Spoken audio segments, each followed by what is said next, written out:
नमस्कार दोस्तों, मैं प्रिंस कुमार नई कृषि दर्पण यूट्यूब चैनल में आपका स्वागत करता हूं। और आज मैं हूं गोरखपुर में रिद्धि सीडे डेयरी फार्म पे, जिसका कि मैंने गाय का वीडियो मैंने आपको दिखाया। और इस वीडियो में आप भैंस के फार्म के बारे में जानेंगे कि भैंस में कैसे रख रखा होता है, क्या परेशानियाँ होती है, क्या सोच के इन्होंने भैंस के फार्म को खोला। ये पूरा का पूरा डिटेल्स हम इस वीडियो में लेंगे। तो उसके पहले कहूँगा कि आप हमारे चैनल पर नए हैं तो पहले सब्सक्राइब कर लेंगे, साथ में बेल आइकन का बटन को प्रेस कर लेंगे, ताकि जब भी मैं वीडियो बनाऊँ तो आपको अपडेट से मिलता रहे। और एक अलग वीडियो में आपको दिखाऊंगा भैंस का मिल्क रिकॉर्ड, और साथ में गाय का मिल्क रिकॉर्ड का भी एक वीडियो दिखाऊंगा, जो कि इनका कहना है कि 10 लीटर तक वो दूध करती है एक टाइम का। तो वो चीज़ मैं आपको इस वीडियो में दिखाने वाला हूँ। आप देख पा रहे होंगे, ये यहाँ का ऑफिस है, ऑफिस नहीं कारखाना बोलेंगे। जितनी भी प्रोडक्ट है जो यहाँ के तैयार होती है और इसी में तैयार होती है। खोया मशीन है, आप देख पा रहे होंगे। इधर में आपको BMC है, जो दूध को जो है मिल्क स्टोर किया जाता है उसी। और सारा का सारा प्रोडक्ट यहाँ पे तैयार करके, जो भी प्रोडक्ट आप देख पा रहे होंगे यहाँ तैयार है, क्योंकि इनका खुद का दुकान है तो उसी में ही सेल हो जाता है। काफ़ी शानदार व्यवस्था किया गया है। तो बड़े हो या छोटे पैमाने से इस तरह का करना, छोटे पैमाने पे भी आप इस तरह का कर सकते हैं। यदि आपके पास डेयरी है तो आप छोटे पैमाने से आप घर में ही जो है पेड़ा का बना करके बेचना शुरू कर सकते हैं, क्योंकि ये काफ़ी प्रचलित मिठाई भी है, लोगों को मतलब कि काफ़ी भाता भी है। तो आप ये काम कर सकते हैं। ये छोटे पैमाने पर भी आप कर सकते हैं। यदि 2-4 भी आपके पास तो वहाँ से भी शुरुआत कर सकते हैं। आप कहीं से दूध का कलेक्शन करके भी कर सकते हैं। ये काफ़ी अच्छा रोज़गार है, मैं समझता हूँ कि इस नज़रिए से। भैंसों की फार्म की बात करते हैं दोस्तों, तो भैंस के फार्म आप देखेंगे, इसमें भी काफ़ी शानदार ब्रीड में जो भी जितनी भी भैंसें, सारी हरियाणा की भैंसें इन्होंने लाकर रखी हुई है। आप देख रहे होंगे जितनी भी भैंसें हैं, इनकी थन की बनावट को भी आप देखेंगे तो काफ़ी शानदार है। और एक अलग मानना है इनका, जो भैंस और गाय का फार्म करने का किस कारण से किया है इन्होंने, ये चीज़ हम जानेंगे। पुनः हमारा चैनल पर स्वागत है सर। आपका भी स्वागत है। जुड़ते हैं सर। जी जी। एक बार पुनः मैं आपका परिचय जानना चाहूँगा। और आपके पास मैं देख पा रहा हूँ कि गाय भी रखा है, भैंस भी रखा है जी। ये किस सोचे रखा है सर? ये सारी चीज़ें आप बताएं अभी। जी, हम पहले तो आपका भी स्वागत करते हैं कि काफ़ी आपका यूट्यूब चर्चित हो रहा है इस समय और देखा जा रहा है, और इसके नाते मेरे आपसे बात हुई, आपने आया, इसके लिए धन्यवाद। और आज काफ़ी बारिश भी हो रही है। ये मैं डेयरी गाय का मैं शुरू में खोला था, इसके बाद हमने भैंस के तरफ भी रुझान देखा, क्योंकि हमने काफ़ी विज़िट किया है पंजाब में, हरियाणा में और तमाम तरह के डेयरी फार्मों पे। तो भैंस की डेयरी फार्म जो है वो भी अच्छे हैं। और भैंस का खोलने का पर्पज़ मेरा ये था कि मैं अपना प्रोडक्ट बाई प्रोडक्ट बनाता हूँ। तो अगर भैंस का दूध है तो भैंस का दूध का दही अच्छा होता है, जो लस्सी के लिए बढ़िया होता है। खोए में अच्छे भैंस का दूध पड़ जाता है। गाय के दूध का छेना अच्छा होता है। तो मैं डेयरी के साथ साथ अब मिठाई का भी दुकान डाल रहा हूँ, इसलिए भैंस भी रखना मैं उचित समझा, क्योंकि भैंस का दूध भी हमको लगेगा। तो जो हमारे मिठाई के दुकान में दूध यूज़ हो वो अपना ही दूध यूज़ हो, क्योंकि बाहर का दूध उतना क्वालिटी का नहीं मिल पाता है। और इसके लिए मैं अपना दूध ही इस्तेमाल करना चाहता हूँ। कितने भैंस से आपने शुरुआत किया था? भैंस की शुरुआत कितने भैंस? भैंस मैं लाया था तीन मैं लाया था हरियाणा से। खर्च लगा था उसको लाने में? हरियाणा से मैं भैंस लाया था। एक भैंस मेरे 2 लाख की है, और जो भैंसें हैं 1.5 लाख रुपए की थी उस समय, आज के 2 साल पहले। और जो 2.5 लाख 2 लाख की भैंस है मेरी, वो जब मैं लिया था तो ये 26 लीटर दूध था उसका, चारों थन से 26 लीटर दूध, जो मौके पर है भैंस। और उसने 26 लीटर दूध मेरे के यहाँ आके भी दिया, और उसकी एक पड़िया भी थी साथ में।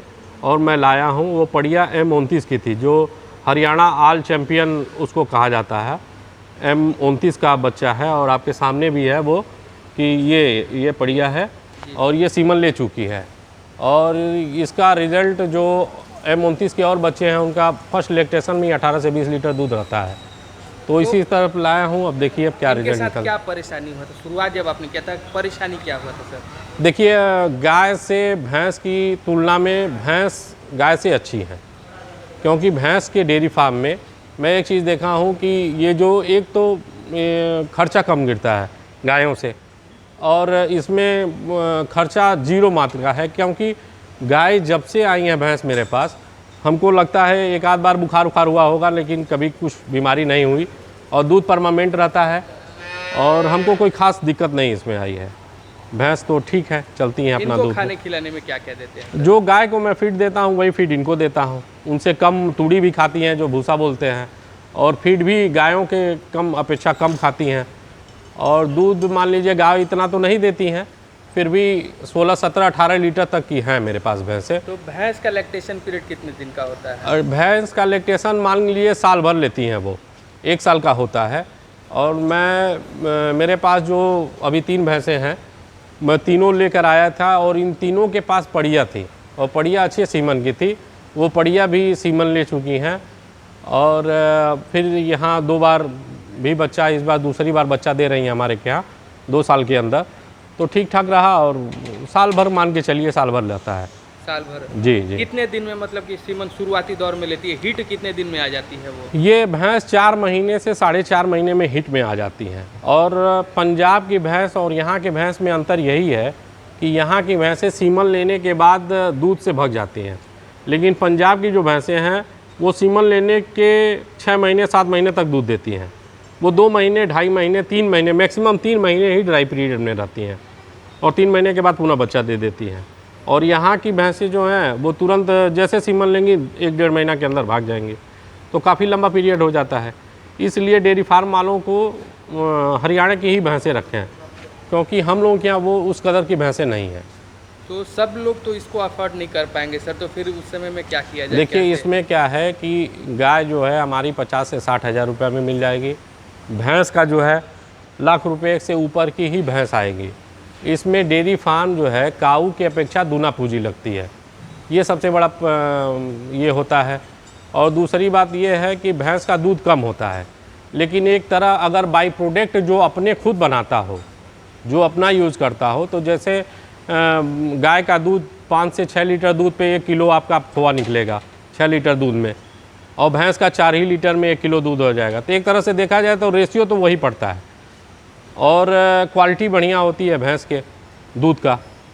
तो इसलिए हम अपना होटल खोले तो अपने होटल के लिए मैं अपने पर्पज़ से इसको रखा हूँ और बाई प्रोडक्ट बनाने के लिए हमारे लिए ठीक है, लेकिन सिर्फ अगर दूध बेचना है तो गाय ही सूटेबल है। तो एक चीज़ जानना चाहेंगे, आपने बताया खुद का फीड तैयार करते हैं जी। तो फीड में आप क्या क्या कैसे कैसे मिलाते हैं? मान लीजिए 100 kg का तैयार करना है तो कैसे कैसे आप मिलाते हैं? फीड के लिए हम 50% मक्का डालते हैं। मक्का डालते हैं? मक्का डालते के या कैसे? नहीं, मक्का हम खड़ा लेते हैं। यहाँ हमारे गोरखपुर में साहबगंज मंडी है, जो 17, 18, 18.5, 19 रुपये किलो मक्का मिल जाता है। जी। तो ये मैं मक्का लेता हूँ और 50% मक्का को, मतलब मान लीजिए 100 किलो दाना है तो 50 किलो मक्का हुआ। इसको मैं अपने के यहाँ उसको 1 से 1.5 रुपया लेते हैं, उसको बढ़िया से पीस देते हैं, दर्रा टाइप बना देते हैं। उसमें 15% मैं चोकर मिलाता हूँ, 15% मैं खली मिलाता हूँ और 15% जो दाल के अनाज होते हैं, जैसे चना हुआ, अरहर हुआ, इसका तमाम तरह मिला के उसमें टॉक्सिन हुआ, कैल्शियम पाउडर हुआ और मिनरल हुआ, और ये सब मिला के हमारा 20 से 21 रुपया पर किलो दाना पड़ता है अपना तैयार करने के बाद। तो ये बेहतर होगा ना? ये सबसे बेहतर है। और जो लोग, मैं यही कहूँगा कि जो लोग ये जैसे पशुहार खिलाते हैं, पशुहार न खिलाएं, क्योंकि पशुहार खिलाने में ये लोग यूरिया की मात्रा बहुत ज़्यादा करते हैं। जैसे किसान तो तुरंत लाभ पा जाता है कि पशुहार खिलाए और दूध 5 किलो था 6 किलो हो गया, 7 किलो हो गया, लेकिन उसका एक तरह से साइड इफ़ेक्ट ये होता है कि गाय सीमन कंसीव नहीं करती हैं, वो सीमन नहीं लेती हैं, क्योंकि यूरिया की मात्रा इतना ज़्यादा होती है कि कंसीव करने में, और वो यूरिया इतना दूध निकाल देता है कि गाय के अंदर शक्ति नहीं रह जाती है और वो फिर जल्दी कंसीव नहीं होती है। कभी भैंस में हीट का प्रॉब्लम हुआ है कि नहीं हुआ है सर? मैं अब लोगों का मैं सुना हूँ, लेकिन मेरे पास अभी तक कोई दिक्कत नहीं हुआ है। आप देख रहे हैं मेरे पास 4-6 बछियाँ हैं, पड़िया हैं और भैंस भी हैं, और कुछ भैंसें मेरे पास दूध दे रही हैं। पड़िया मेरे के यहाँ 2-2 साल की हैं, 1.5 साल की हैं जो सीमन ले ली हैं। ये पड़िया आपकी 18-19 महीने की है। पड़िया का लोग तो कहते हैं कि 2.5 साल चाहिए, लेकिन हमारे यहाँ तो 2 साल में सीमन ले लेती हैं, क्योंकि इनका रख रखाव काफ़ी अच्छा होता है। ये पड़िया हमारा देखिए अभी 4 महीने की है, ये जो सामने खड़ी है पड़िया, और ये देखिए हमको लगता है कि ये 16-17 महीने में सीमन ले लेगी। एक और चीज़ जानना चाहेंगे, आपका इस शेड का कितना हाइट है सर? ये सर 20 फीट है इसका हाइट, और ये डाउन जो है इसका 17 फीट है। इसका एरिया कितना है, कितना बाई कितना का इसका 60 बाई 60 का है ये। तो एक और देखें सर, नाद आपने जो बनवाया है इसमें हेड टू हेड भैंस में बनवाया है, जी जी। गाय में आपने सिर्फ अलग अलग करके बनवाया, इसके पीछे क्या कारण है? ये सर हम पहले भैंस के हिसाब से नहीं बनवाए थे। पहले मैं यही सोचा था कि गाय उधर रहेंगी, हीपर को इधर कर देंगे, लेकिन धीरे धीरे जब भैंस रखना शुरू किए तो भैंस को इधर कर दिए, और मैं चाहा कि इधर खाली भैंसें बंधेंगी, इधर खाएंगी, लेकिन मैं बगल में भी सेट बनवा दिया हूँ, हीपर को मैं उसमें कर दूंगा और भैंसें इसमें रहेंगी, और खाने के बाद ये मिट्टी पे आके बंधेंगी। और इनके साथ में क्या परेशानी, कुछ परेशानी और कुछ खास नहीं है भैंसों में, बस भैंस का जो हो वो अच्छे सीमन की हो, और लोग कहते हैं कि सीमन ही डेयरी का सबसे बड़ा इशू है, क्योंकि जिस दिन भैंस को हम सीमन चाहे गाय को सीमन लगवाते हैं उसी दिन ये आत्मनिर्भर हो जाता है कि मतलब आदमी ये सीमन बच्चा जब तैयार होगा तो कितना लीटर दूध देगा। इसलिए अच्छे सीमन का प्रयोग करें और अपने बच्चे को खुद पालें और उसको रखें। जी सर, इतनी सारी जानकारी आपने दी इसके सर बहुत बहुत धन्यवाद।